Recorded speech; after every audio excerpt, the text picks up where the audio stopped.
is Shannon Bard, and I lead an entity called the Climate Venture Studio at Entrepreneurship at UBC. And what I focus on is helping scientists and engineers take their inventions and get them adopted by society as quickly as possible. So the traditional timeline for that is 30 years.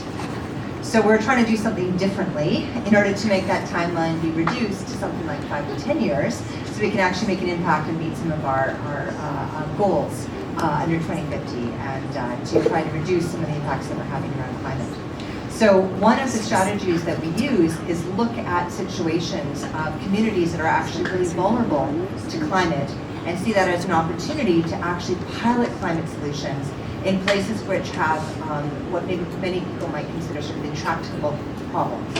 So remote communities that are literally filling up DC-8s with diesel fuel for heating in the winter. Communities that are having challenges with drinking water. And it's actually less expensive and economically advantageous to pilot new solutions in those communities than it is to do it in a city like Vancouver, where energy is cheap and water is cheap and food is cheap. And so you can look at the world as a number of different challenges that you can put on their heads and actually make it into an opportunity. And I just wanted to start, before we start this conversation with Patrick, who I'm so pleased was able to come down, asking anyone who wasn't in British Columbia during the heat dome if they could raise their hand. Okay. So in 2021, we had an unusual event which was called the Heat Dome, and between June 25th and July 1st, there was an additional 619 deaths from heat stroke in British Columbia.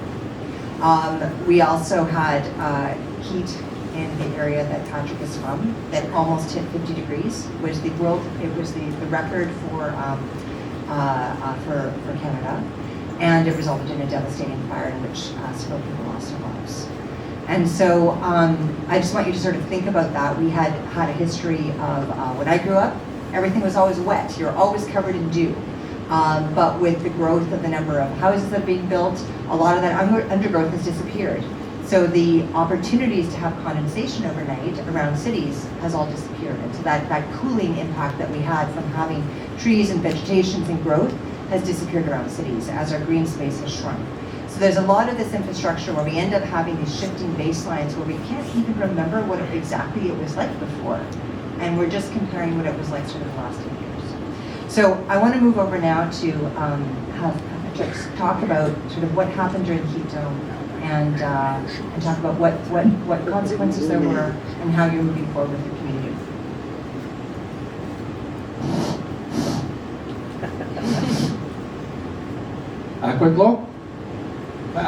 Quick stay back, quick feed, stay, snupper. Can I answer questions? I got more. aqtn'mux. Thank Creator for the gift of life and choice and for all of you choosing to be here today. When I speak in our Indigenous language, I want you to know it's like a land acknowledgement and thanking Roberta. It tells each and every one of you here that we survived contact, we survived colony, we survived confederation, we survived repatriation, and God damn it, together we're going to survive climate change. Ask me how. Put it in your phone. How you think I can give you those solutions in 23 minutes or less? That's her fault. So I prepared a deck, only 22 pages. There's about 4 hours of videos and a couple of articles, and if you registered, you can get it. I'm just saying it's a good one. If you want more of me, check it out. I need more than 200 views on YouTube. And apparently every time I watch myself, it counts as a view. The answers are right there. It's not innovative to use shit that works. Right? The point is, why don't we know what to do? So I'm going to see. I'm from Lytton, and on June 30th of 2021, I lost my home in my hometown. Why am I still smiling? Because I was given a clean slate. I have to rebuild my home and hometown, and I'm not going to replicate the last 150 years of stupidity. I don't have a choice. You still do. We you fire smart your home? Nah, not gonna happen to me. Climate change is real. Elder Roberta Price didn't mention extreme weather for nothing. I'm at ground zero of extreme heat. You know what the problem with the Lytton temperature was at 49.6 was? They hadn't calibrated their weather station since 1943. It was 56 degrees. Was it a one-off? Maybe it'll never happen again? What part of frequency, duration, intensity occurring in greater frequency, duration, intensity than the Dean of Applied Science wouldn't tell you? Engineers tell me that there's something called FDIs. If you build it this, you'll survive the 1 in 40. If you build it this way, you'll survive the 1 in 80. The problem is it's not 1 in 40 and 1 in 80 if it's happening once a week. You still have a chance to renovate and retrofit. I have a chance to rebuild. Not only buildings that can weather the extremes, but also the infrastructure, the supporting infrastructures. All you have to do is watch YouTube. Laugh. Because I'm pretty sure we edited out that cuss words. Not sure. Except for that one, I think I did personally edit the one where I told we needed a prime minister with a new set of clothes, but I said it in Spanish, and apparently cojones is not the correct word for clothes. Good luck finding that video. I did get a virtual from JT, and he says, we never actually talked about it. On June 30th, it was so hot in the ground, we hadn't had rain in so long. The superstructure, everything, the ground, the trees, the bush, the air, the land, the water, it was hot, hot, hot. One spark. And it happened. Not the first time in Canada, it's not the first time in North America, right? Paradise Valley. Lahaina, Hawaii. Laguna Beach. Okay, I'm just saying is, if you know about the risk, and you know the probability is increasing, and you know the consequences are dire, why are you sitting on your hands? Waiting for UBC to teach you about AAC? The fireproof building material? Waiting to see if the dean knows about it. Because the last time I was here, I asked a whole bunch of engineering students to tell me what AAC was, and the forester said, oh, it means annual allowable cut. Jesus, is that what my province is stuck on, the lumber industry? What part of lumber burns don't you guys understand? Can't remember what your question was. Oh. After the fire swept through and we were displaced. Climate change is extremes, no one's immune. Rich, poor, elderly, disabled, all fled. I love climate change. Like Donald Trump, equal opportunity isms. I don't care who you are in terms of your social status or your wealth, you're getting hosed.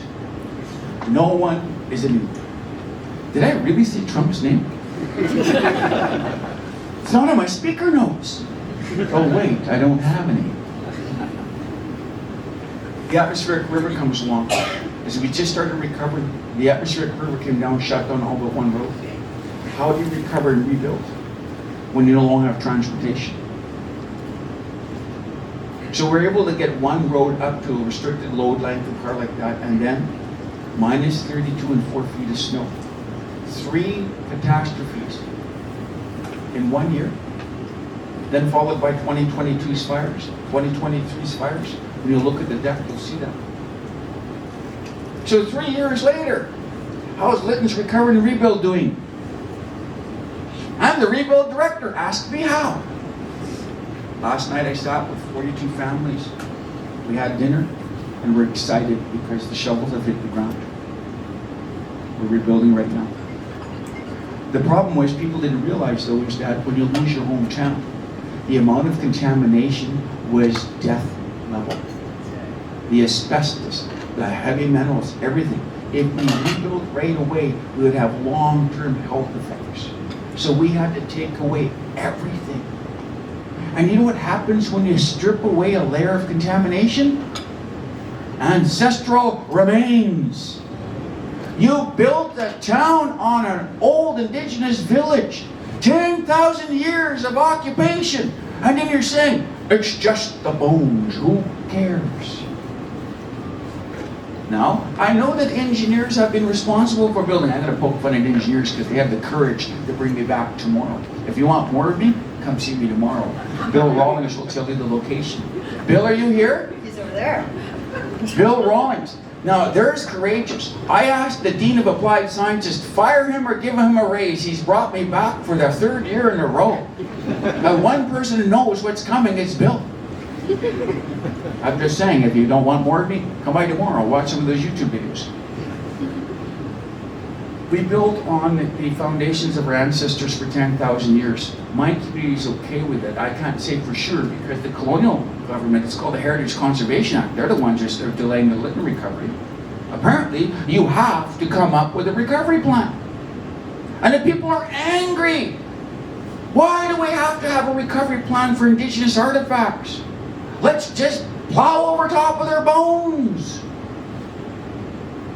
So you start looking at it. You start seeing the stories behind it. People are angry. Last night somebody said there's a community that had already built one of their buildings back and he only burnt 3 months ago. Did they do a contaminated study? Were they built on an archaeological site? I don't know. I'm not sitting there and compare apples to oranges. Your catastrophe is not bigger than my catastrophe. My wife says size doesn't matter. Is that Freudian if it's intentional? You asked me. By the way, when I was at UBC, I avoided Psych 100 like the plague, so I don't really know what a Freudian slip is. And remember, I never passed English 100 either. But you can graduate from UBC Law School without that, just so you know. Just going to tell the dean of Peter Aller's school that she's the one who trained me and released me onto the world. 3 years of displacement, mental, emotional, physical, spiritual, financial, compounded. I'm here to tell you, if you can avoid responsible living, please do it. You do not want to go through what Maya and my family are going through. Hospitalization, despair, depression, no matter what we say or did wouldn't happen. My wife was in a hospital for 93 days. Should I stay as the chief? Or do I? No, I Rocky Balboa'd her. When you have a reason to live, like your family, your children and grandchildren, wasn't that your priority? Is it your damn wallet? Watch one of the videos in the video. The Chief Kluani from Yukon said, capitalism, death by 1,000 cuts. Have we stopped cuttings, ladies and gentlemen? Because I was explaining to somebody about a $44 billion mistake, which will be upped on April 6th or 8th by Minister Freeland. Canada decided that we needed to triple our fossil fuel export to the market. So they bought a pipeline and are building it for $44 billion. They committed $10 billion to climate change adaptation. How much have they committed to mitigation? I don't know. Let's check with UBC. How much have you guys got for examining carbon sequestration, natural and anthropogenic? $5? $5? Sounds like a bloody pizza commercial. What do we value in this world?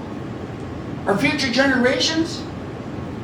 Politicians. You might, so when you look at that book, when I tell you to have a look at Tom Rand's book, by the way, we probably won't have a time for another question. That's your fault again. When you read Tom Rand's book, he tells you why we're doing this. They're all excuses. Each and every one of you wants a little bit of yesterday. I want what my parents had. I want what my I'm here to tell you, you can't have it. The gravy train is over. Adaptation is about getting ready for the worst case scenarios that you can imagine. Because baby, they're happening. And I hope that camera's not recording, because if it is, you need to send me a copy, because this might get more views. Because all of you will want to see this over again, because I'm information overload, good machine gun style, right? I'm not rapping. Ask my wife at Christmas. Anyway, I digress. I'm known to do that. We reintroduced hope. One of the articles I wrote for Climate Change introduced hope flows some action. In a world where there's no true leadership when it comes to climate change mitigation and or adaptation, hope flows some action. Do. When you start looking what Kanaka Bar has done, I've got Councillor Stacey Howard from Kanaka Bar here. I've got Sean O'Rourke, a master's student from multiple schools that threw him over the bank and he came back and worked for minimum wage. Call him, they'll probably need one of you. Where are you going to go when you graduate? Just teasing.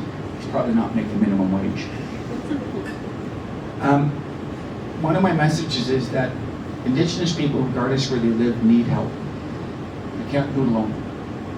We need, so there's 5 resources that everybody struggles with: people, time, technology, information, and money. Right? I have Indigenous knowledge. I know my weather. I know the wrongs that I'm experiencing on the ground, but I need to marry it to empirical data. And I need engineers, and I need nurses, and I need scientists, and I need people to tell me what's coming, because I need to plan for the weather of tomorrow today. Because I can't eliminate the risk, but I can mitigate its impacts. So when you watch what Kanaka Bar is doing, for $985,037, we created water security for the next 100 years, and there's no eco-anxiety or self-nostalgia about water at Kanaka. For the rest of you, it'll suck to be you if you don't make that same investment. So you should probably listen to Rousseau, who's coming up. Water. Maslow's hierarchy of needs, 1943. Anybody? Come on. Somebody from commerce should be here. Psych 100? Somebody, who's heard of it? What's the bottom of Maslow's hierarchy of needs? You there in the blue. Wi-Fi? Batteries? What's the bottom of Maslow's hierarchy of needs? Shelter or water? Foundations of water, food, and shelter. When you have that, you can reach to the top. Without it, life stinks. It's not just quality of life, I'm talking about life. When Greta Thunberg says, "What part of global existential crisis don't you understand?" She means it. Quit acting like you can get one more quarter. You need to stop doing whatever it is you're doing. Death by 1,000 cuts hasn't slowed, we just made it more invisible. Same as the isms that create the divisions. The last words in my paper is, together we're going to be okay. I mean that. Each and every one of you have been given the gift of life and choice. Together we're going to be okay. I need you. You need me. We need all of us. Quit electing MLAs who apparently, they make decisions for 1%. I can't remember how that saying goes. We need MLAs and MPs who are prepared to say no to vested interests. Look at that Tom Rand book. Another book I'm referencing, The Rise and Falls of Societies with 1 degree change in temperature. If you haven't read it, it's a gooder. Right? Nobody read it? I got the only copy available. The rest are still in boxes. Because who wants to read this stuff? It's not even doom and gloom. The solutions are there. And finally, what's life like in BC? I also reference a book called The Fourth World. George Manuel wrote a book right after Calder's decision was published. He said, the Fourth World was Indigenous people have their say at the table. Is this true? And then they just republished it. When you read that book, it's life between contact in 1973 and life sucked. And how did we survive? We kept our heads low and waited. One thing that Indigenous people have is time on our side. Colonial people die. Indigenous people stay. We didn't leave Lytton during the fire. We sent the families to safety. We took care of business. We've never left Lytton. We've never left our watersheds. Many of the properties that have been abandoned now are people who just say, well, that was fun. Time to move on. What you do to land, you do to yourself. There's time to reverse the death by 1,000 cuts. There's time. It took 150 years to get you. It'll take some time. Mitigation is not a failure. Mitigation is not an exercise in futility. You need to reduce your fossil fuel emissions. You need to stop. We need to throw everything we have at sequestration. We put it into the air, let's get it out. Instead, we're building pipelines. Adaptation. What does this mean? Because we're dealing with extreme weather events, basically, a scientist, is there any scientists in the house? A scientist will tell you about lag time and inertia. That means the crap we're happening now is not going to go anyway soon. You have approximately 4 years left before the compounding catastrophes start multiplying for all of us. 4 years. Finally, somebody had the courage to mention 2.0, because I think we all agree that 1.5 is blown, right? Thank you, Dean of Applied Scientists. A scientist. I can't believe it. Now, can he get fired for saying that, telling the truth? This is an academic institution. You should be able to speak the truth without fear of reprisal at Facebook. I'm not on Facebook, by the way, so I'm kind of Facebook immune. But not my wife and kids. It's not easy being somebody who, I don't even like saying speaking truth to power, I don't. I'm just saying I just speak the truth, common sense. Now, I'm going to throw this one at you guys as I wrap up and get to the next one. Life sucks and I'm okay. And so's my family. Too messed. Somebody tell me too messed. Come on, it was on a poster on the way here. Too messed. Who said that? I need eye contact. Right here. All right, what's it mean? It's yours. Really? It's like a Latin motto for UBC? Yeah, it's your Latin motto for UBC. It's on main stack, cut in concrete. It's on the posters. How's this one? George Manuel spoke about a dream where the First Nations were at the table and our federal and provincial governments have adopted DRIPA. Are we at the table? Faith Justica Red Calum. Anybody from Peter Allard here? Come on. Oh man, damn lawyers always avoid me because they know I ask them questions that they think they can get sued for. Let justice prevail though the heavens may fall. It's on UBC Law School. If our leadership failed to listen to the grassroots, no. Can I build a pipeline? No. But Canada bought and is building a pipeline. Did you guys want that pipeline? Then your MLAs and MPs must have listened to you because they said their constituents, their voters wanted a pipeline. That's why we bought it.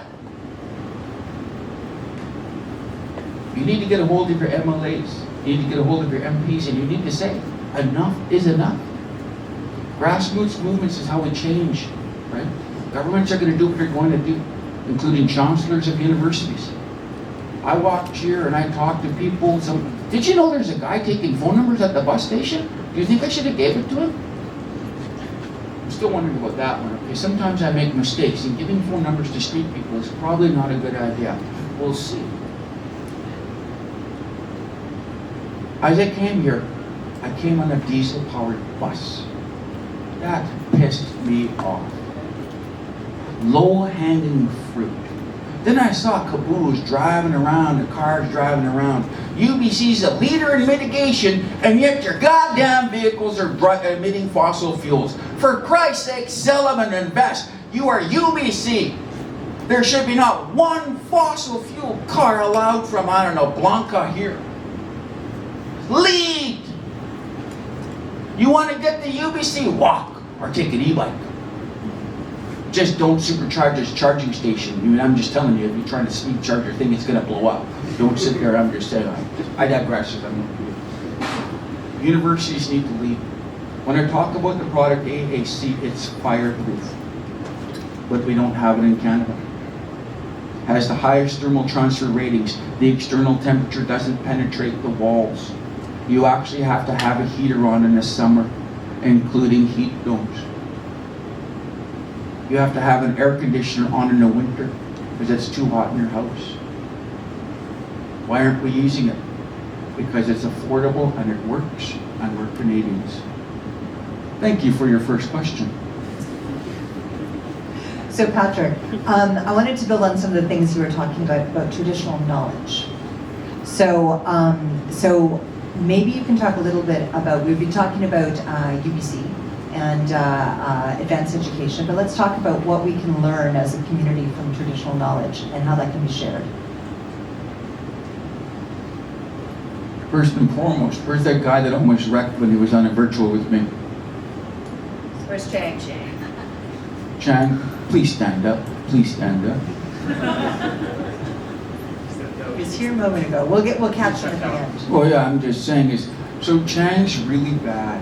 If you work me up, it's really hard to unwind me. So I'm glad he's not here right now because he could really work me up. Letting you know, I already know the guy and he was getting me going. He asked me, can you copyright stuff? Can you copyright language? Can you copyright Indigenous knowledge? I believe information is power and we need to give it away for free. How dumb is that? Because didn't capitalism and everything else teach you that hold your cards on your table? Somehow you're going to do one over on the other person? I just told you that the secret to life and survival is all on a web page I did for Ottawa last week. How many people have seen it? You better put your hand up. Michelle? Oh, one. I hope you watched one or two of the videos. 201 views. The answers are there for you if you want them. Oh, it's not that hard to find them. My problem is my advocacy is, and my articulation is just different. Traditional knowledge. I can tell you that I have cellular knowledge. I know which way the wind is supposed to blow. I know which way the seasons and the rounds. I know where the animals start. The problem is the pollinators don't come out until after the trees have bloomed, blossomed. So the problem now is I'm having reduced fruit.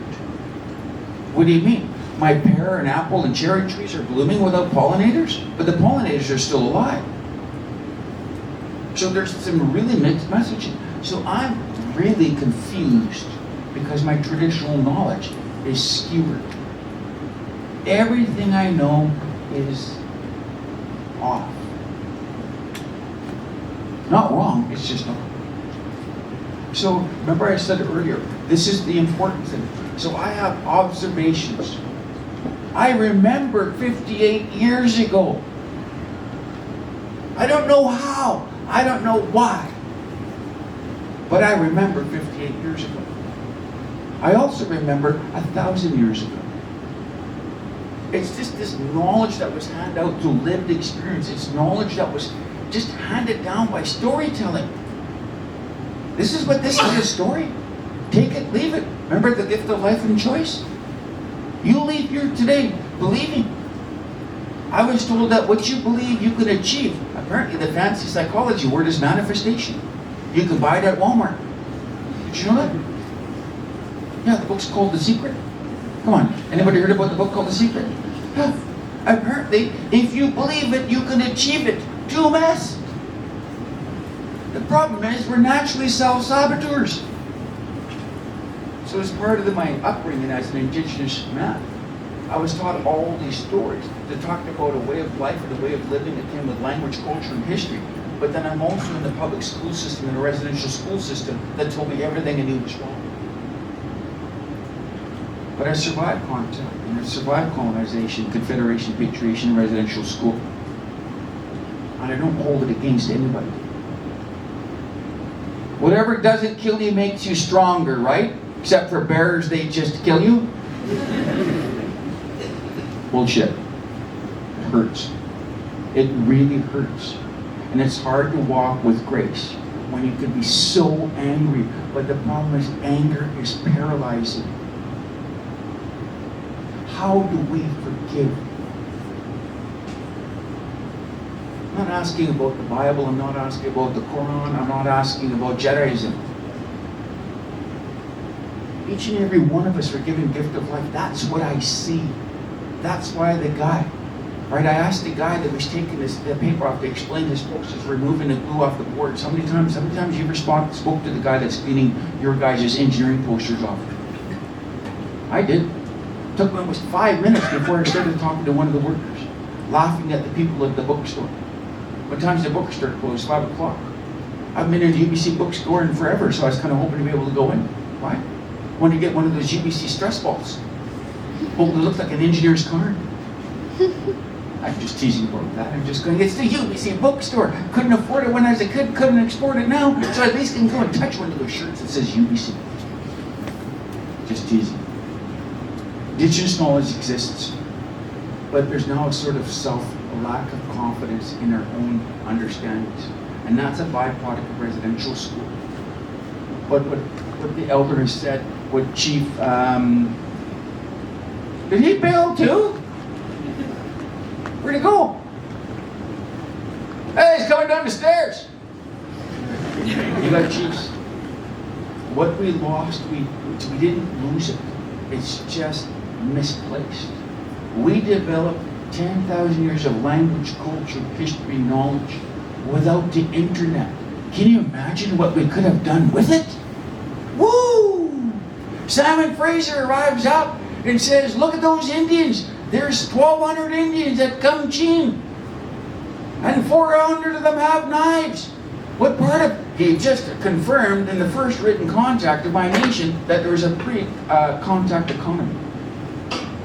And he was trading for our boats. So that means we had master craftsmen. Somebody who understood the power of displacement.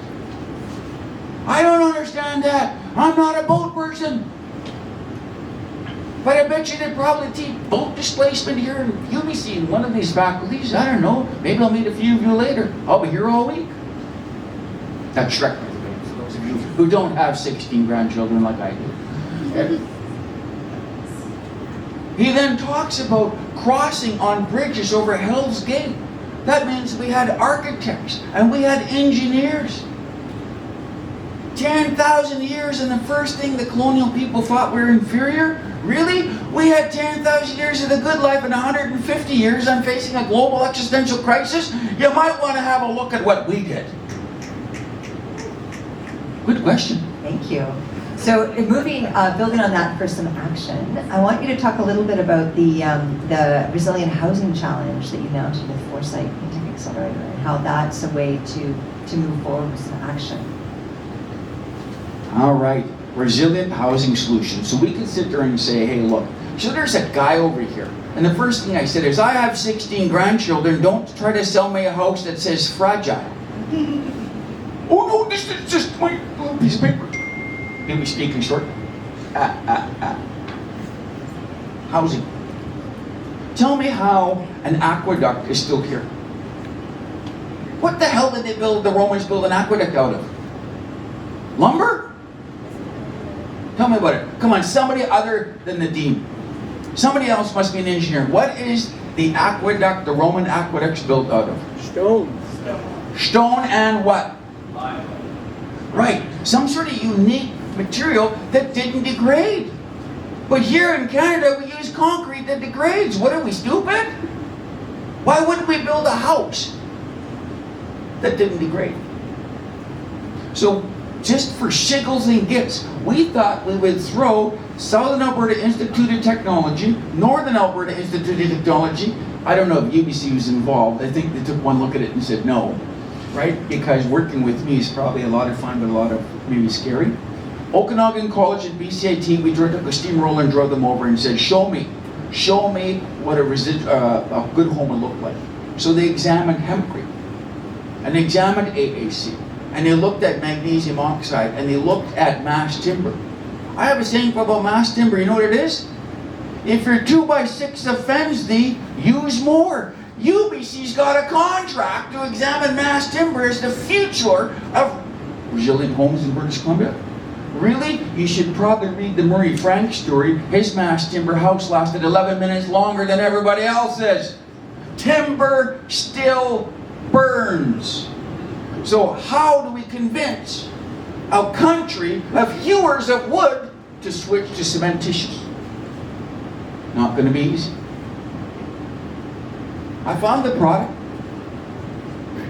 This young lady doesn't know it yet, but since I don't know how to do GoFundMe, but I don't know how to do e-transfer, we're going to be passing a hat. Because if my country won't do it, I'm going to build the first of its kind fireproof home. Just kidding.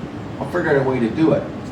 But first of all, you need an architect who will design it and engineers who will seal it. Except you're living in rural BC, since when does so who actually does issue permits in rural BC and who actually does the inspection? In the city, they do your yin-yang. So there's a lot of substandard homes that exist out there in the world. I am motivated by my future generations. I refuse to build homes that will endanger my children, my grandchildren, and if I'm lucky, my great-grandchildren. I have a positive obligation for my future generations that supersedes me and my wallet. What motivates you? If the solutions are there, so I can build a fireproof home that can weather the extremes. But I also need help, because apparently I don't know the difference between an air source heat pump and a ground source heat pump. Because we still think wood stoves really work. Partly with wood stoves and at GHG when you cook on them. It's easy. So and building envelopes are one of your solutions, but you need to look at the systems. How do you heat it? How do you cool it? How do you produce the energy for it? A BC Hydro, is you're going to screw you on your rate, or can you self-generate on your electricity? What's passive? What's the other one? The heating, cooling. Energy battery storage is critical because power failures are also occurring in greater frequency. So I'm just saying is that, so if you guys look high level at the study, we offered people to come in and participate. And somehow we convinced Foresight. Then they realized that there wasn't going to be any support from our federal and provincial governments. And then all the workers disappeared. So where's that social impact? Do you want to do something that's different? Because have I got a job for you? Nights and weekends less than minimum wage. Oh, last I looked, ain't nobody emailing me for a job. Except for Sean. In First Nations communities, you have this incredible opportunity is to participate in things that are going to be different. You're not going to get potentially the economic reward. But when you wake up in the morning, don't you want to know that what you said or did matters? So just to build on that, I think we're going to wrap things up now. And Patrick, on that note, what's a call to action? Oh, sorry. Oh, we've got the Slido question. Sorry. All right, so the first question is, do you feel by improving the educational experience and incentives that could help reduce youth dropout rates and additions and help the community in the long term?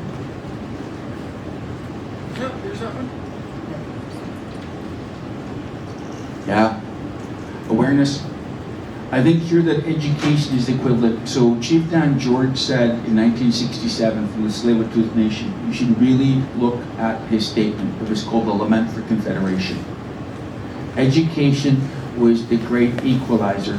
Climate change is the great leveler. You need to be honest, and I mean brutally honest, with your children and grandchildren. The gravy train is over. The solutions are there for them. And you need to lead. Education. Don't hold back. Yeah, I'm sure it's going to cause people some serious trauma. Oh my God, I'm not going to be able to go to Hawaii for winter. How am I supposed to get this? The Samsung 23 of globalization has ended the bloody shipping routes. You can always talk to your friends over the fence. Worked in tool time.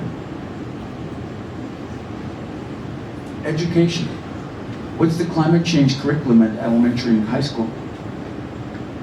I graduated in 1983. I'm a little disconnected. Is there one? How many people have watched Severin Suzuki's speech in 1992? 1, 2. Hey, fortunately I put the link into that PowerPoint. She was 12 years old when she warned us about what was coming. What we did was doubled our fossil fuel emissions since then. Greta Thunberg, Time Person of the Year. Our youth have been leading the way. Listen to them. Sit down, talk. They need to know they have a future. One of the downsides, regrettably, of climate change anxiety, and that really big word that only scientists can pronounce, nostalgia. Well, that's the right way. Young people don't want to bring people into this world. Why do I have 16 grandchildren? Because my children know that they have a future. We were honest. They have water, they have food, they have shelter, they have energy, they have transportation, and they have communication certainty. All this in less than 30 years? Fortunately, we have 4 years left. And we're going to segue now into question. Do you think it's different between rural and urban? Absolutely. The biggest place that's going to cause the major catastrophes is Vancouver. And unfortunately, the lights at Kanaka Bar will still be lit. Mass migration from urban centers. Where are they going to go? To rural. Am I scared? Absolutely not. Because you have an opportunity to create resilient Vancouver. How many people read that Mexico is facing its zero debt? 18 million people are going to run out of water. Come on. One hand, two hands. Cape Town, South Africa, same scenario. All I'm saying is, ladies and gentlemen, do not assume that there's going to be water in your taps or for dipping your donut in. And it looks like you're dipping your thing into your coffee. No? Okay. Don't assume there's water in your taps. Ask your MLA, ask your mayor, ask your council, ask your chief, ask your counselor, ask your parents, ask your kids. Talk about it. There will be a difference. Rural has a chance, you don't. Why? Because you're addicted now to a supply chain that can only put 3 days of food on your table. Yet Kanaka Bar is growing its own meats, fruits, and vegetables year-round. We told Ottawa and the province take a long walk off a short pier. Help, don't help, but we're not following your models anymore. We're generating our own electricity through solar. We put in our own water systems. We're building our own, we're renovating, retrofitting the crap homes that exist. We can't do much with them. You can only put so much lipstick on a hog, right? But at the same time, the new homes are coming back. Does the upcoming federal election scare you? Absolutely. I don't know about the mitigation. So what is the PC's climate change Polifer's thing? Whatever Trudeau's done, I'm going to reverse it. So what's your plan? Oh, well, I actually don't have a plan. I'm going to re-subsidize the fossil fuel industry? You guys read that backroom note that says that Indians and women need to know their place? You know that Polifer said that he's going to reintroduce abortion law, right? You should vote him in. Is Trudeau a leader? At least we got Guilbeault. Well, Jesus, he tweeted me. That was funny. There's a picture of me with Minister Guilbeault. My wife sends me a text back. Says, "Who's the dude?" I don't know. I just recognized his hair. He's the guy that got short-shafted by Trudeau to the tune of $10 billion for adoption. Yeah, I'm scared. The momentums we had in terms of mitigation and adaptation will be corrupted. When I say we have 4 years left in election, but also I'm kind of indifferent. In Canada, we have a choice between Larry, Moe, and Curly. The U.S. is between Dumb and Dumber. Do you think I really give a rat's patooey who is in Washington or Ottawa? I care about Evie. Just so you guys know. Why? Because Evie has to do with Dumb, Dumb, and Dumber, or Larry, Moe, and Curly, and Larry, Moe, and Curly has to do with Dumb and Dumber. I don't have access to Ottawa, I don't have access to Washington, but I certainly have access to my premier. You should see this picture called A Walk to Remember. I haven't shared that one yet. I was sitting dressed as a homeless person down in Vancouver, had a Mac jacket on, and I looked and smelled and sounded and acted like a caveman. And Premier Eby walks up and says, "Hey Patrick, can you come here with me for a second?" Trying to travel incognito in Vancouver, and I got out by the Premier. We're walking down the bloody street, and this 4'8" lady comes running over and said, "David, can I talk with Patrick for a second?" Minister of Agriculture, Lana Palmer. Jesus, what is going on here? You guys are like pulling me. So somebody snapped a shot. And the Premier, 6'7", and the Minister of Agriculture walking down the street with somebody who looked like a homeless person. How many states do you know that you can access your Premier by just going up and saying hi? What I'm really sad over now is I'm starting to see the presence of security as I see the gradual disintegration of what made us Canadian. The amplified angry voices. I am worried. I'm worried that the social media, we're losing our humanity, we're losing our love and our care and affection for our neighbors.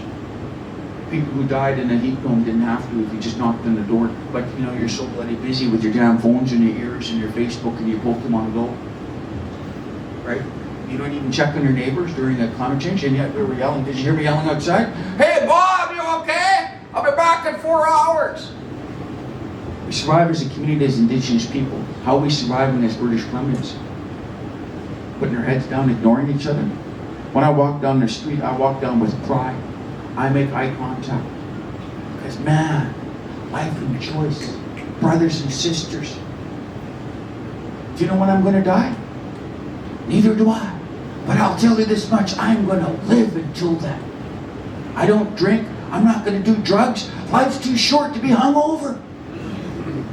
Right? I'm almost out of coffee. Can you imagine me on drugs? Next question. On that note, Patrick, I wanted to end this lovely conversation with a call to action. So if you could leave one thing with the audience, especially focused on the younger people in the audience, what would you want them to take away?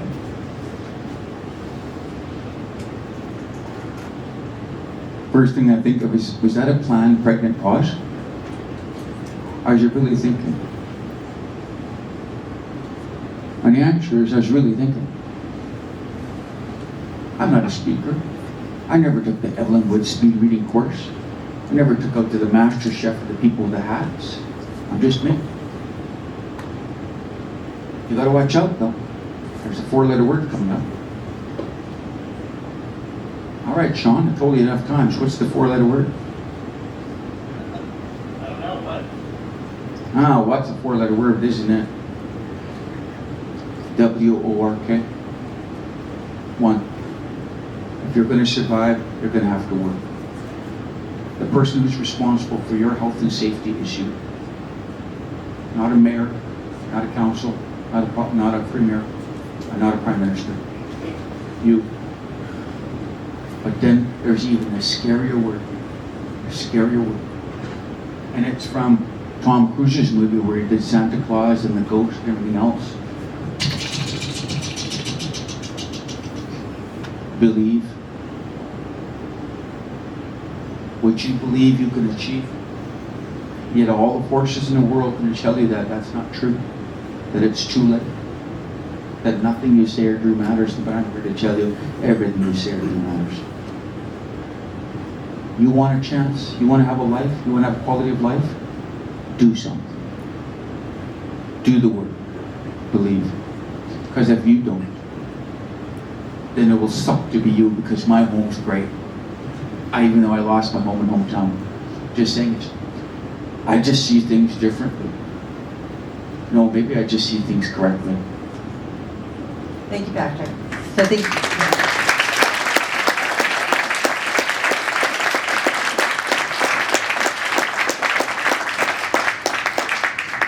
think two of the main themes that came out of your talk were around work and community.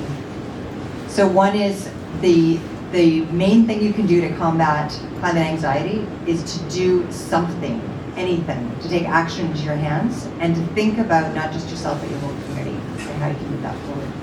So again, let's put our hands together to thank Patrick and wonderful.